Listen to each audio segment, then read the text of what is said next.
my preference is simps. That's what I want. My requirement is that you be a simp. That's what I want.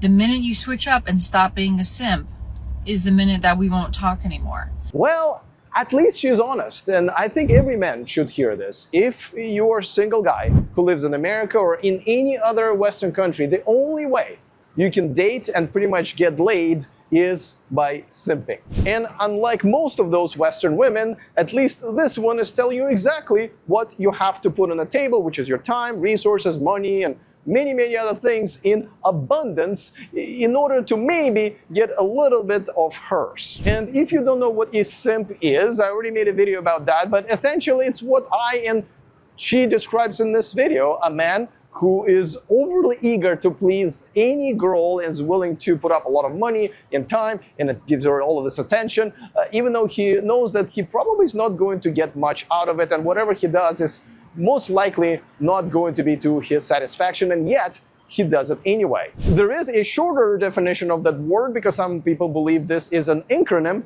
for suckers idolizing mediocre pussy, and I gotta tell you, that's pretty much right on the money. The problem on the other side, though, is that these same women who want to date a simp, as a matter of fact, it's a requirement for them, whether they vocalize it or not, essentially get bored of these guys because they're beta males who have no spines, and these women realize that they actually want a leader and a real man and all that stuff. They get bored with them, they dump them, they divorce them, and then the vicious cycle starts over and over again until these women get old enough where even simps don't really want them. But men in America and all other Western countries need to come to terms that essentially if you want to date or even just get laid, you only have three choices. Number one is what she said. You're gonna have to continue to simp. Number two, you can just walk away, and a lot of men do. They just stop dating women. At most, they hire hookers, which is not essentially a bad way to go because you end up saving time and even money.